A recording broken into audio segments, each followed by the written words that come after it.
Mais entre savoir et savoir-faire, il y a un gap qui est énorme. Et ce savoir-faire-là, il se trouve que dans un accompagnement.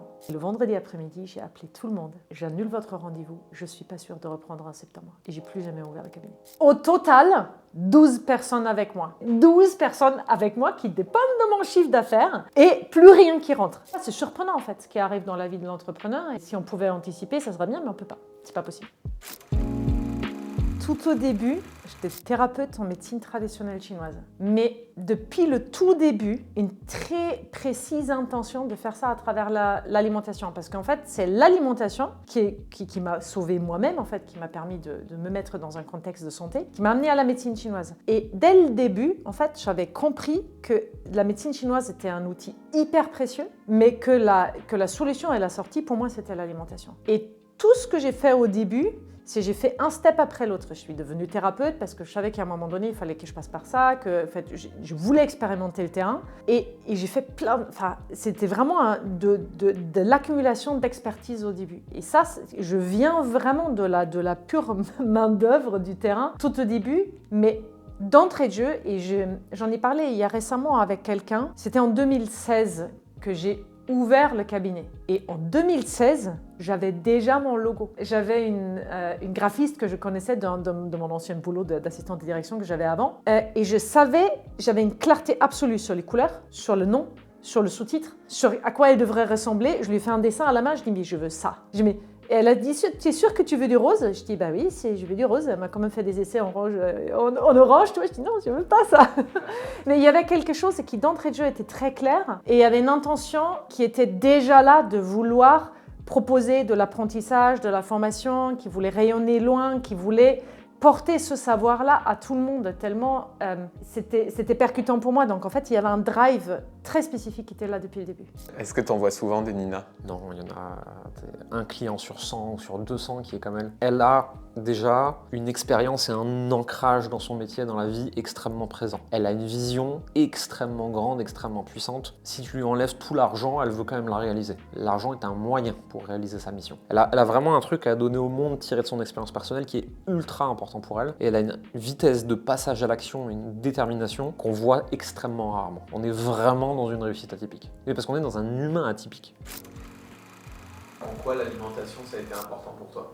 L'alimentation est importante parce que 3 fois par jour on mange. Tout ce que notre corps est et la manière dont il produit son énergie dépend à 100% de notre alimentation. Donc en fait, quand il y a fatigue, maladie, dysfonctionnement, quoi que ce soit, peu importe quel nom on met dessus ou quel diagnostic, la source est forcément dans notre alimentation. Et à partir du moment où cette base-là n'est pas posée, rien d'autre peut fonctionner correctement. Même si on met un traitement, il y a des super trucs, en médecine, il y a des super trucs en complément alimentaire, en type fleur de bac ou médecine parallèle ou psychothérapie, il y a tellement de bonnes choses. Mais si cette base-là n'existe pas, tout le reste est vain. Parfois, ou même très souvent, c'est suffisant. C'est-à-dire qu'il n'y a même pas besoin d'avoir tous les autres après, si ça c'est correctement posé. Et c'était quelque chose que j'ai expérimenté sur mon propre corps et c'est pour cette raison-là que j'ai arrêté le cabinet. Parce que j'étais tellement frustrée de pouvoir apporter des solutions très concrètes à des personnes, même des remèdes très concrets à travers ce que je faisais à travers la médecine chinoise, mais que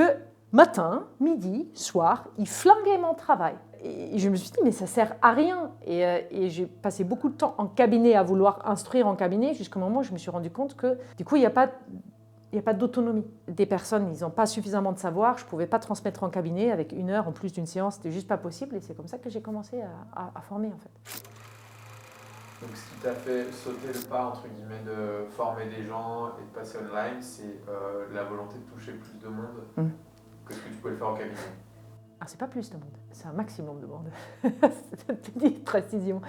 Il y a de ça, et puis après, il y a vraiment cet élan d'apôtre, de rebelle qui est à l'intérieur de moi, qui a expérimenté sur mon propre corps la puissance de ce que j'enseigne aujourd'hui, et en même temps, les manquements intersidéraux qui existent au niveau de la médecine, au niveau de la formation des médecins, au niveau de la formation de tous les métiers qui touchent à la médecine, qui sont en dehors du médecin, la sage-femme, infirmière et tout ça. Et tout ce qui s'articulait autour, que quand on voit ce qui est servi aujourd'hui dans un hôpital, c'est ahurissant. L'hôpital est là pour nous soigner, et ce qui est servi, ça va nous rendre encore plus malades. Donc il y a vraiment en moi quelque chose qui était là et je me suis dit, mais c'est dingue. Si j'essaye d'instruire à des endroits qui sont à la faculté de médecine, à la diététique de l'hôpital, mais jamais j'aurai un impact. Mais par contre, amener de la conscience chez le consommateur, celui qui achète, mais aussi celui qui choisit quel type de soins il veut, c'est donner du pouvoir et de l'empuissancement, en fait, au plus grand nombre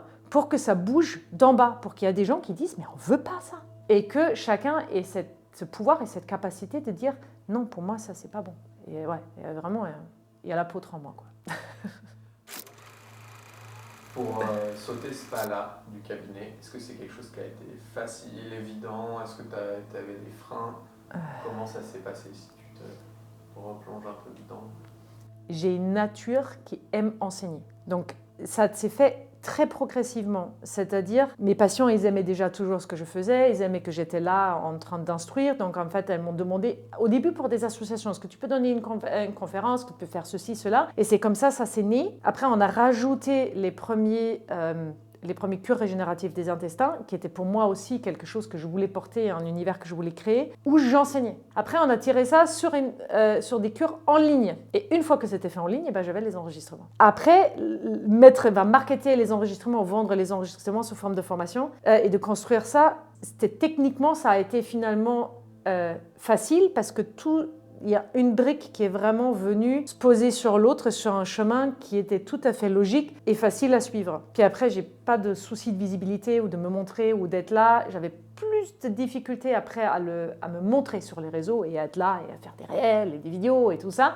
Même si aujourd'hui, c'est une facilité déconcertante, mais c'était quand même un entraînement et j'avais les mêmes freins que n'importe qui peut avoir aujourd'hui et qui sont tout à fait humains. Jusqu'à un certain moment où j'avais vraiment besoin d'être accompagnée. Il y a un moment donné où il y a un monde intersidéral entre être thérapeute et être en one-one ou même en conférence avec des humains qui nous entourent. Et après, un métier qui est différent, qui est vraiment infopreneur, enseignant en ligne, c'est pas du tout la même chose, quoi.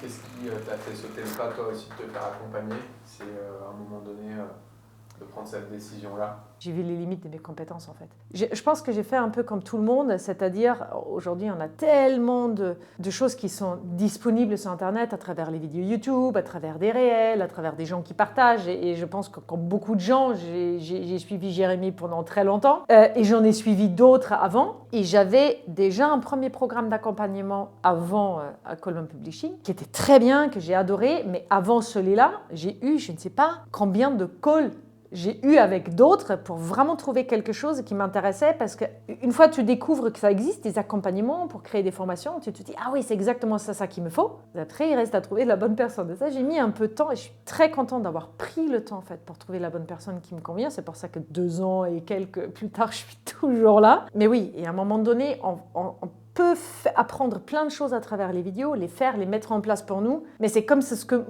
que je fais. Je veux dire, tout le savoir aujourd'hui est disponible sur Internet. Tu cherches une information sur l'alimentation, tu peux tout trouver. ChatGPT, il peut tout te dire. Mais entre savoir et savoir-faire, il y a un gap qui est énorme. Et c'est valable pour créer une formation en ligne, pour soigner son corps à travers son alimentation, à travers faire du sport adapté à notre corps, ou faire du sport pour perdre du muscle ou perdre du gras, enfin prendre du muscle ou perdre du gras, ce qui n'est pas du tout la même approche. Et ce savoir-faire-là, il se trouve que dans un accompagnement. Je pense que c'est pour ça que je suis arrivée à me faire former. Et puis après, j'adore la formation.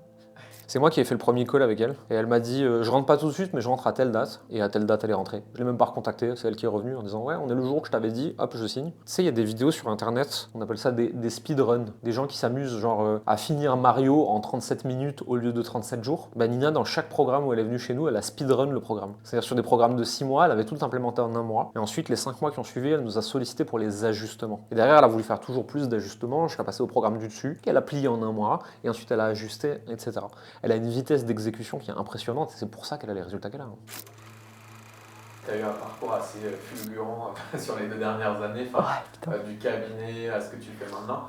Est-ce que tu peux nous retracer un peu sur les 2 dernières années les jalons que tu as passés, l'aventure du bon sens? Parce que voilà, tu nous parlais de, voilà, au début c'était pas facile de créer sur les réseaux, aujourd'hui tu es suivi quand même par des dizaines de milliers de personnes, etc. des centaines de milliers Des de personnes. centaines de milliers de personnes. Mettons le cadre.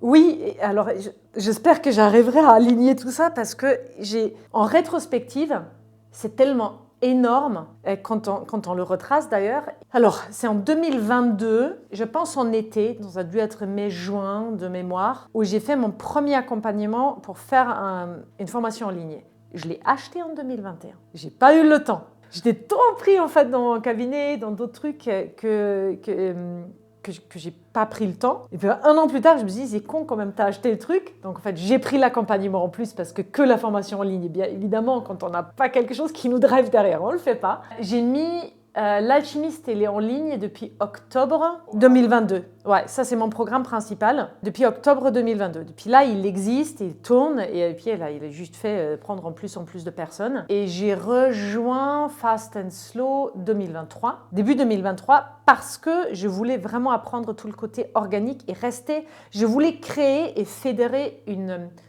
communauté forte. Et le programme que j'avais avant, c'était que des ads et tout. Et moi, je voulais le contact avec le public parce que c'est hyper enrichissant et c'est là où j'apprends le plus de choses. Et c'est pour ça que j'avais retracé un chemin que j'avais déjà fait. Donc, j'aurais pu tout de suite aller dans un programme un peu plus évolué, mais j'ai quand même décidé d'apprendre tout vraiment de la base. Et après, je suis restée quand même 1 an et demi dans le programme, dans le niveau 2. Est-ce que tu peux définir un peu pour quelqu'un qui nous écoute, pour Nina, qui aurait eu son cabinet, qui ne connaît pas encore tout ce milieu-là? D'abord, c'était entre le cabinet et l'enseignement que j'avais donné avant déjà en présentiel, parce que j'aimais être dans les groupes, avoir les interactions. Et d'ailleurs, un de mes meilleures vidéos YouTube, il est issu de ça.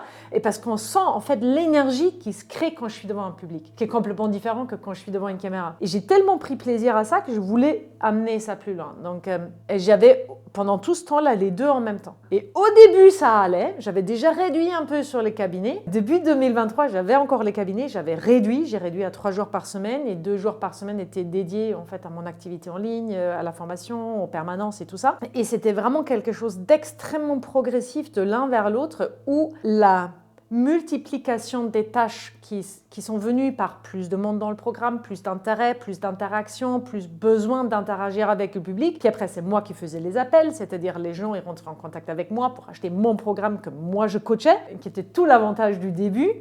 Et puis après, ça me manquait du temps ailleurs, parce qu'en plus, j'avais les retraites en présentiel, donc j'étais à overdose. Et en juin 2023, j'avais prévu de prendre tout l'été off, juillet, août, de ne pas prendre un seul patient. Et c'était la dernière semaine de juin, j'avais la première semaine de juillet qui était pleine, parce que tout le monde voulait avoir encore un rendez-vous. Et le vendredi après-midi, j'ai appelé tout le monde.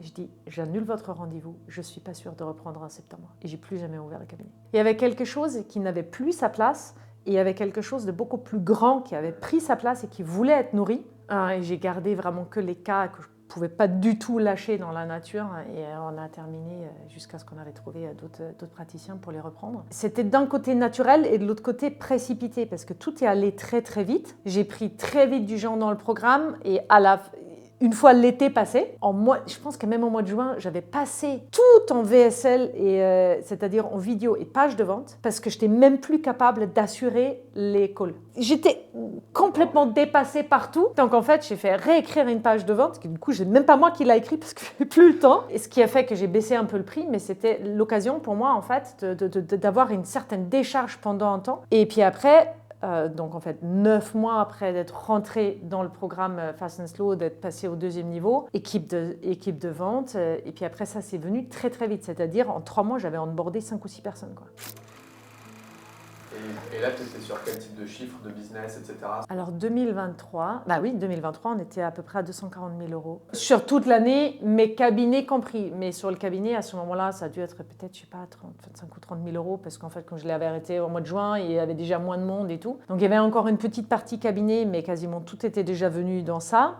Et j'étais encore en 100% organique, je n'avais pas encore mis en place les ads. Pas 1 euro en pub, on a fait tout en organique et j'ai vraiment tout pris. C'est-à-dire, j'avais une copywriteuse qui a rejoint mon réseau parce que je n'avais même plus le temps d'écrire des mails. Et puis après, c'est vraiment pas mon truc. Mais qu'est-ce que j'aime pas ça? J'aime bien écrire des posts, j'aime interagir, j'aime faire les vidéos, j'aime faire des reels et j'aime faire des lives et tout ça, c'est aucun souci. Mais écrire, pour moi, c'est vraiment compliqué. Et à un moment donné, je me suis rendu compte que ce sont des paliers, je pense, qu'on passe quand on vient du terrain comme moi. Et à un moment donné, on n'est plus dans une relation client ou patient où on a besoin de lui expliquer des choses. On a besoin d'un moment donné où on doit shifter la personne pour qu'elle prenne soin d'elle et qu'elle ne remette pas la responsabilité en nos mains de le faire. Donc, il y a aussi quelque chose qui devait absolument changer dans ma communication. C'est-à-dire arrêter de donner toujours des conseils, du gratuit, il faut faire ça, il faut manger ça et tout ça, être dans le concret parce que les gens, ils ne l'appliquent pas. Parce que quand ils le prennent sous forme de ressources gratuites, c'est intéressant. C'est comme les réels qu'on enregistre sur son téléphone. On en a des centaines de milliers enregistrés de réels qu'on regarde jamais. Mais on trouvait ça intéressant à un moment donné. Et c'est un peu la même chose qui s'est opérée. Donc, je me suis dit, OK, il y a vraiment besoin de parler différemment aux gens. Et puis, du tout, c'était vraiment plus du tout dans mon champ de compétences. Donc, copywriting, équipe de sales, setting. Puis après, j'avais besoin de prendre des coachs en plus. Plus de monde. À Customer Care, ça serait peut-être bien. Et j'avais déjà, heureusement, toutes ces personnes autour de moi qui gravitaient déjà dans mon univers. Et tout ce qui s'est passé dans mon univers, depuis le début, était toujours aligné. C'est-à-dire, à partir du moment où vraiment intérieurement j'étais prête, l'univers a ouvert tous les vannes. Même presque un peu trop. C'est-à-dire qu'en 2 mois et demi, j'ai onboardé 5 personnes, quoi. Aujourd'hui, je me dis, mais c'était de la folie. Parce que c'est impossible d'intégrer autant de personnes, de responsabilités et tout ça. Donc, en fait, je les ai intégrés tout le monde. On n'avait pas de process, ni rien du tout. Et ça a très bien fonctionné jusqu'à on a onboardé d'autres personnes. Et là, aujourd'hui, je suis à nouveau là. Je me suis dit, putain, ça fait quand même 1 an et demi que tu as onboardé des personnes. Toujours pas de process. Et pourtant, ça fonctionne. On est une équipe très soudée. On est vraiment une famille très, très forte. La famille du bon sens, c'est quelque chose qui est très ancré, très stable, avec beaucoup d'harmonie, beaucoup de collaboration dans l'équipe, beaucoup de volonté de chacun d'apporter sa pièce à l'édifice. Donc on n'avait heureusement pas besoin d'avoir tous les processus écrits. Il y a certains qui n'ont pas de contrat ni de fiche de poste, enfin où ils ont un contrat qui est complètement obsolète, alors qu'aujourd'hui ils ont 3 fois plus de champs de compétences. Là, on est sur un prochain palier. Mais là, pendant 1 an et demi, il y avait plein de choses en fait qui se sont faites petit à petit, avec à chaque fois un step en plus, avec encore peut-être une personne en plus. Et là, on est à nouveau à un palier qui est important. Et je pense qu'un des trucs les plus fous qui se sont passés, et je ne pense pas que ça se passe pour tout le monde, mais pour moi, c'était comme ça. Même à chaque fois quand j'avais passé un gros palier, OK, là, par exemple, quand je m'inscris dans le programme Fast and Slow Bronze, début, alors que j'avais tout, j'avais des DSL qui tournaient, j'avais des ads qui tournaient, j'avais tout. Ah oui, tout était fait, c'était hyper bien cadré à travers mon premier programme, c'était super. Ma vaisselle, et encore aujourd'hui, je la regarde, c'était super. J'avais des ads qui étaient bien, c'est les mêmes textes qui tournent encore aujourd'hui, quasiment. Je rentre dans Fast and Slow le 1er janvier 2023. Le 10 janvier 2023, je me suis fait pirater mon compte Facebook, alors que Fast and Slow était quand même fait pour travailler avec un One Place Funnel. Et c'était quand même mon seul funnel que j'avais, quoi. Je n'avais rien d'autre. J'avais un compte Instagram sur lequel il y avait 500 abonnés.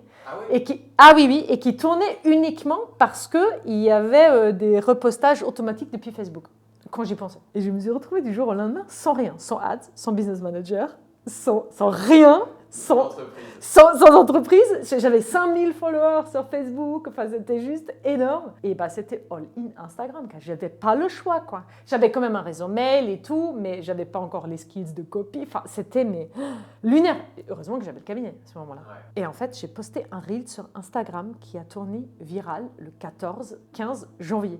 Et c'était un truc filmé chez moi à 9h du soir. Donc, enfin, il faut que je crée un truc. Donc, je crée un truc. C'était une infusion à la feuille de mandarine, un truc dans le genre. Il m'a ramené, au début, 55 000 followers. J'en ai produit 2-3 contenus hyper percutants après. Je savais qu'ils m'ont demandé beaucoup plus de travail, que j'ai monté moi-même et tout. Et puis après, voilà, quoi. Instagram était lancé avec 55 000 followers. Et quand j'ai vu que je ne pouvais pas récupérer mon compte Facebook, j'ai recréé un nouveau, j'ai mis le même réel. Ça fait la même chose. C'est juste comme si l'univers a dit, OK, tout ce que tu avais construit jusqu'à maintenant, c'était bien, mais c'est obsolète, table rase. C'est juste que quand tu es dedans, tu le vis pas du tout comme ça. Oui. Mais absolument pas du tout. Et là, il y a exactement la même chose qui s'est opérée. J'ai mis que 3 jours pour comprendre et pour développer de la gratitude, mais il y a exactement la même chose qui s'est passée, c'est-à-dire que là, un compte pub qui tournait super bien, avec des publicités qui tournaient bien, des films qui tournaient bien, tout était bien, la vaisselle, tout bien. Et merde sur le business manager, merde sur les ads, sur mon compte, qui s'est bloqué sur un truc complètement bidon. Donc en fait, Facebook a décidé que on pense qu'il y a un problème grave sur votre compte, on ferme tout. J'ai perdu mon business manager et tous les ads. Enfin non, en fait, il est encore là, mais je ne peux pas les exploiter. C'est bloqué. Donc en fait, alors que j'avais pris quelqu'un il y a 2-3 mois pour gérer tous les créas et toute la gestion de Facebook et tout ça. Elle a tout remonté en une semaine, mais tout comme quand elle est rentrée dans Fast and Slow Bronze il y a maintenant plus de 2 ans, je pense, un truc comme ça. La première semaine, elle s'est fait ban son compte Facebook. Elle en a recréé un, elle l'a fait partir viral, elle a une capacité à rebondir sur les merdes. C'est vraiment, les merdes lui arrivent, elle se fiche pendant 48 heures, elle s'autorise à crier au secours, puis ensuite elle se remet les mains dedans et elle surmonte les trucs et elle en fait des forces pour le futur. Ça lui arrive à chaque fois, donc ça devient limite une blague entre nous. C'est à chaque fois qu'elle signe un nouveau programme chez nous, il lui arrive une nouvelle merde, mais à chaque fois elle rebondit plus fort. Elle vient d'en signer un nouveau et elle a eu son compte pub qui était ban. Et elle en a recréé un de 0 en 3 jours et elle a des calls qualifiés moitié moins cher qu'avant. Bon, donc c'était un mal pour un bien, quoi. À ce moment-là, quand tu apprends ça, t'en es où en termes de combien t'as de personnes avec toi, combien ça génère le business? 2023, 240 000 euros. Ouais. 2024, 660 000 euros. Au total, 12 personnes avec moi, même si certaines travaillent qu'1 ou 2 heures en tant que coach. Mais 12 personnes avec moi qui dépendent de mon chiffre d'affaires et plus rien qui rentre. Pendant 2 mois, on voit le truc dégringoler et puis après, en mois de mars, mais pareil. Et là, il y a la panique qui est là parce qu'en fait, moi, je gère mon entreprise vraiment bonne mère de famille, c'est-à-dire que je m'occupe de tout le monde, je me sens responsable. Quand j'ai des gens qui ont décidé de s'engager dans mon univers pour travailler avec moi, bah, je veux qu'ils aient du travail, voilà, je me sens responsable de ça. Et putain, là, c'est tout qui s'est effondré, tout, c'était horrible. Ça, c'était il y a 3 semaines. Donc, qu'est-ce qu'on a fait avec la personne qui gère mon compte Facebook? Je dis, mais écoute, on crée un nouveau compte pub, on redémarre tout à 0. Mais t'es sûr que tu peux pas le récupérer? Et je dis, écoute, j'ai tout essayé, Facebook ne veut pas, on redémarre tout à 0. On reprend les meilleurs visuels, on reprend les meilleurs textes et tout, et surtout, tu reparamètres tout, parce qu'elle, qu'est-ce qu'elle avait fait? Comme j'avais des ads qui tournaient, ça tournait bien, ça ramenait des leads à vraiment un coût qui était plus que correct, qui fait beaucoup de jaloux chez les autres personnes qui payent très cher leurs leads, moi pas du tout. Et que j'avais même l'autre problème, c'est-à-dire j'avais un problème de friction, c'est-à-dire j'arrivais pas à mettre suffisamment de friction dans mes ads, dans la sélection, dans la VSL. C'est pour ça que j'ai tout refait sur toute l'année dernière, que j'ai dû retravailler tout le message et tout, parce que la santé, bah, tout le monde se sent concerné. Il y a pas une personne à qui je ne parle pas d'une manière ou d'une autre. Mais il n'y a pas tout le monde qui est capable ou qui a décidé de se prendre en main au-delà de ce que se propose la médecine classique. C'est pas en contre, mais c'est en plus. Et là, tout était en place, tout était bien, la structure était faite, la VSL était faite, et pam, il y a les ads qui merdent. Tu te dis, mais c'est pas possible, mais comment est-ce que c'est encore une embûche? Oh putain, c'est juste là, tu te dis, ok, c'est reparti. Donc en fait, on a tout reposé à 0. Là, elle a tout reprogrammé, c'est-à-dire aussi une meilleure programmation que moi j'avais fait à l'époque avec mon amateurisme de ads. Hein. Là, on a des leads qui coûtent presque la moitié de ce que j'avais avant, avec des coûts par call. Alors déjà avant, c'était pas cher. Donc en fait, j'ai des coûts par call qui tournent autour des 30 euros. Je sais que c'est complètement au ciel. Et c'est ce qui est fou qu'avant, je ne scalais pas mes ads parce que j'avais pas le système pour filtrer suffisamment derrière. Et parce que j'avais pas une VSL qui, pour moi, clarifiait suffisamment le bon prospect, et parce que je pouvais pas mettre suffisamment de friction avec les moyens que j'avais, il fallait que je refasse tout, et avec un message clair que moi, il fallait que je processe en fait ce message. Il y a personne qui peut faire ça à ma place. Même les meilleurs marketeurs et tout, il y a un moment donné, c'est moi qui ai la connaissance de ce que je veux véhiculer et de ce qu'est mon prospect, quoi. Donc ça a pris un certain temps, le temps de l'enregistrer et tout ça. Tout était prêt après AdSkinner. Et là, je peux toujours pas scaler, et j'en ai pas besoin parce que mon agenda est plein à craquer, alors qu'entre-temps, j'ai recruté un closer et l'autre, je l'ai mis, enfin, il y en avait 1,5, et là, j'ai dégagé l'autre moitié, donc en fait, j'ai 2 pleins, et j'ai recruté un 3e closer, donc en fait, j'ai quasiment doublé mon équipe de vente. Non, l'agenda est toujours aussi plein qu'avant que ça a commencé à merder, avec des prospects, j'espère, enfin, là, je pense qu'ils ont quand même mieux qualifié, on voit quand même une bonne différence, et je peux toujours pas scaler parce que, comme on a relancé un business manager, enfin, un compte pub intégral, bah, Meta, il freine. Donc, en fait, au début, j'avais toutes les 2 heures, j'avais un truc de 2 euros qui tombait. Aujourd'hui, je suis à 57 euros. Mais je peux toujours pas mettre plus parce que c'est Meta qui me laisse pas dépenser plus. Et surtout, je ne peux pas parce que j'ai pas suffisamment de call derrière, enfin, j'ai pas suffisamment de place de call derrière. Je devrais théoriquement maintenant onboarder encore un autre closer pour pouvoir ouvrir d'autres créneaux parce que j'ai suffisamment de monde pour les remplir. Et ça, c'est passé juste en 3 semaines. Donc, comme j'ai dit, pour refermer la boucle, quand moi, je suis prête intérieurement à passer un palier supérieur, l'univers ouvre toutes les portes. Et c'est trop, presque. C'est à un moment donné, il m'a dit et on fait mieux. Donc j'ai beaucoup de gratitude pour ça et je sais surfer sur cette vague, mais quand elle arrive, elle est anxiogène quand même. Enfin, c'est beaucoup d'un coup et c'est là où en fait c'est tellement précieux d'avoir un accompagnement parce que déjà ça permet de relativiser. Il y a quelqu'un qui te dit t'inquiète, on a eu ça aussi ou on a exactement les mêmes problèmes en ce moment, c'est pas que toi, ça dépend pas que de toi. Il y a aussi quelque chose de plus grand qui fait que aujourd'hui l'élite c'est comme ci ou comme ça. Et de l'autre côté, qui peuvent vraiment donner les bons conseils. Ok, il y a tout ça, bah focus ici, focus là ou là. Parce qu'on ne peut pas se démultiplier et j'ai beau avoir créé une super équipe, ils grandissent dans le business comme moi. C'est-à-dire, même elles manquent d'expérience et chaque business est complètement différent. C'est-à-dire que même si en principe tu sais c'est ce qui marche, bah, entre le public, l'avatar, le fonctionnement intrinsèque du business et la structure de la boîte, bah, tout est test, quoi. Et heureusement, là, je n'avais pas besoin de tester longtemps, quoi. Enfin, c'était un peu... Ouais.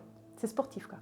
La vie de chef d'entreprise. C'est exactement ça. Et là, je suis en fait pile partie sur l'objectif que j'étais fixé. Donc, c'est très bien. Et c'était un objectif que j'avais partagé avec mon bras droit qui gère mon marketing, avec les sales, avec le setting. Le customer care était plus ou moins au courant parce qu'en fait, elle est dans le groupe des sales. Mais il y a un moment donné, je me suis dit, là, ça fait quand même beaucoup de gens, de nouvelles personnes qui arrivent dans le programme. Ce serait peut-être bien que je prévienne les coachs. Parce qu'eux, ils sont sur un volet qui est complètement différent. Donc, ils n'étaient pas forcément au courant ni sur la mise en mission, ni sur le renouvellement des ads, ni de la vaisselle, ni de rien du tout. Donc, en fait, ils ne sont pas conscients que là, il y a un tsunami qui va leur arriver dessus. En même temps, je sais qu'il y a ma CSM qui va partir en congé mat. Donc, je me suis dit, ah putain, il va falloir que je ne porte pas une personne pour le remplacer, mais 2. Parce que si on continue sur cette lancée-là, quand elle va revenir, on aura un pôle CSM et pas une CSM qu'elle va... Donc, c'est en faisant qu'on apprend les choses et que c'est en faisant qu'on se rend compte il y a ça, il y a ça, il y a ça, il y a ça, alors qu'on n'avait ni anticipé, ni vu venir, ni quoi que ce soit. Et je pense être à un stade comme le mien, sans accompagnement, c'est de la folie, vraiment. Parce qu'on ne peut pas gérer ça qu'avec notre savoir de thérapeute de terrain, ancienne assistante de direction et maître tailleur sur mesure. Je veux dire, enfin, heureusement, j'ai du bagage quoi, qui me sert aujourd'hui, mais bordel, parfois c'est surprenant en fait ce qui arrive dans la vie de l'entrepreneur et si on pouvait anticiper, ça serait bien, mais on peut pas. C'est pas possible. Et même parfois, tu mets tout en place pour avoir de meilleures ventes, de meilleurs ads, de meilleurs VSL et tout ça. Tu mets tout en place et il n'y a rien qui se passe. Tu te dis, ah, j'ai loupé mon message, est-ce que c'est le marché? Enfin, parfois, tu penses avoir tout fait et ça ne fait pas le résultat escompté. Et parfois, tu as fait un truc et ça te fait un tsunami.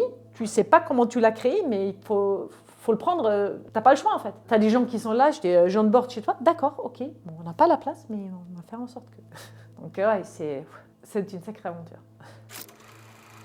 Du coup, quand tu regardes un peu dans le rétro cette aventure-là, qu'est-ce que tu dirais à Nina du passé qui a encore son cabinet, qui se lance un peu dans tout ça et... Concentre-toi sur l'essentiel et arrête de t'éparpiller. J'avais déjà à l'époque un très grand univers et quand je suis rentrée dans Fast and Slow, il y a un des coachs qui s'est pris 1 heure, un flash d'1 heure avec moi et on a mis à plat mon univers. Et même à ce moment-là, il aurait dû y avoir quelqu'un qui a dit tu coupes la moitié de ce que tu fais. Et je n'étais pas capable de le faire. Parce que c'était des choses qui étaient déjà établies, quoi. Et je pense que c'est une des choses les plus importantes, c'est qu'on ne peut pas surfer 3 vagues. Il n'y en a qu'une. Et il faut bien définir laquelle va apporter la plus de valeur à l'entreprise, mais valeur pas uniquement dans le sens monétaire, hein, mais vraiment dans le sens de où est-ce que je vais avoir le plus d'impact, où est-ce qu'il faut que je mette le plus de focus, où il y a mon cœur de métier, ou mon cœur tout court. Qu'est-ce que j'ai envie de faire qui me permet de pérenniser, de stabiliser le projet que je porte en moi, ou la mission que je veux réaliser, comme moi, j'ai en plus tout le truc apôtre qui est derrière, c'est avoir le plus possible de focus et de clarté sur le premier pas, le deuxième, le troisième, et d'être OK avec la frustration qu'on ne peut pas tout faire en même temps, même si au début, on a envie de tout faire en même temps, quoi. Je pense que c'est vraiment ça, c'est garder le focus, pas s'éparpiller. C'est quoi le changement que ça a apporté dans ta vie, tout ce parcours? Je l'avais partagé dans le groupe. J'ai retrouvé, il n'y a pas très longtemps, quelque chose que j'avais écrit sur moi, avec des rêves, avec des objectifs, des projets que j'avais en tête, que j'avais dans mon cœur, que j'avais écrit en 2021. Et quand je les ai retrouvés, je me suis dit, putain, j'avais oublié que j'avais certaines craintes, certaines peurs, certains freins. J'ai tellement changé que je me rappelle plus de la personne de laquelle j'étais avant, et ça me fait un bien fou de retrouver ça, parce que je me suis dit, ok, t'as fait un tel cheminement, et puis après, il faut jamais oublier que l'entrepreneuriat, il n'y a comme pas plus de développement personnel plus hard que ça, parce que quand on a un frein intérieur, ou un conflit intérieur, ou une croyance, quand on la dépasse pas, dans la vie de tous les jours, voilà, c'est éventuellement foire une amitié où le couple va pas trop bien, mais quand on crache sa boîte, on crache sa boîte, quoi. Enfin, on peut pas s'échapper. Donc en fait, ça nous force à être connectés à nous, à nos envies, à nos besoins, à qui on est, et à de vraiment chercher le noyau dur de qui on est et de qui on veut être. Et c'est pas évident, et c'est quelque chose qui, pour moi, se passe par moment, enfin non, la plupart du temps, en total inconscient, et de temps à autre, une espèce de bulle qui ploupe, hein, qui peut être très joyeux ou compliqué, hein, en fait. Et heureusement qu'en fait, on a un accompagnement, même un mindset là-dessus, parce que moi, au quotidien, j'ai pas trop de soucis, je suis focus, je fais mon truc, je suis pas déstabilisable, même pas quand on me pirate mon compte Facebook ou mon compte pub. Voilà, quoi, c'est on continue et on applique ce qu'on a appris et puis après, ça passe. Mais parfois, il y a vraiment des prises de conscience, en fait, des paliers qu'on a passés. Et quand on regarde dans le rétro, on se dit, bah merde, ou quand il y a quelqu'un d'autre qui nous apporte un regard de l'extérieur, soit avec une reproche, soit avec un complément, soit avec un constat, où on se dit, mais j'ai une copine qui m'a dit récemment, ah ben moi j'ai jamais visé ton chiffre d'affaires et en plus je voulais jamais être patronne de PME. Je me suis dit, putain, je trouvais ça horrible, parce qu'en fait, est-ce que je suis patronne de PME? Non, en fait, je suis CEO et j'ai des collaborateurs, quoi, mais je me suis jamais sentie comme ça, alors que dans les faits, j'en suis une, quoi. Et cette prise de conscience était tellement violente, parce que d'un côté, ça situait mon entreprise dans un contexte bien précis, c'est-à-dire dans la responsabilité, mais aussi dans la réussite. Et dans tout ce que je ne veux pas être, c'est-à-dire une patronne de PME, moi je suis CEO de multinationale, quoi. Enfin, revenez sur ce truc d'ambition et de mission que j'ai en moi depuis le début. Ça secoue énormément en fait d'entendre ce genre de choses ou de se rendre compte et de se focaliser sur ok, mais qu'est-ce que tu veux réellement? C'est actuellement t'es ça, mais non, en fait c'est pas ça que tu veux être, quoi. Je dirais que quand tu étais au cabinet, etc., tu avais justement ce désalignement entre ce que tu voulais être et ce que tu étais, ou c'était pas forcément comme ça que tu le vivais du tout? Si, je pense que alors, oui et non, parce que j'adore le cabinet et j'ai adoré aussi le travail en one-one et j'étais vraiment thérapeute avec le cœur et j'ai aimé ce que je faisais. Mais la part de celle qui voulait enseigner était plus forte. La frustration, en fait, elle est venue petit à petit. Et quand je donnais une conférence, je me sentais tellement à ma place que ça s'est fait tout seul, en fait. Qu'il y avait une évidence qui était là. Et je me suis dit, non, ok, tu as juste besoin de te... Donne-toi la possibilité, l'envergure de suivre ton envie et de là où ton cœur t'appelle. Mais c'était quand même compliqué parce que j'avais je pense, une sensation de trahison envers ma patientèle, envers mon premier amour de thérapeute, envers notre discours, notre approche change considérablement quand on parle de ce qu'on fait en cabinet, quand on parle de ce qu'on fait en formation en ligne. On transmet de la même manière, mais c'est pas du tout pareil. Enfin, on transmet, mais c'est pas pareil. Et ouais, je pense qu'il y a vraiment beaucoup de shifts intérieurs qui ont dû se faire avec le temps et avec l'expérience pour cristalliser l'endroit où moi, je suis la plus utile aux autres. Et je suis pas la plus utile en cabinet.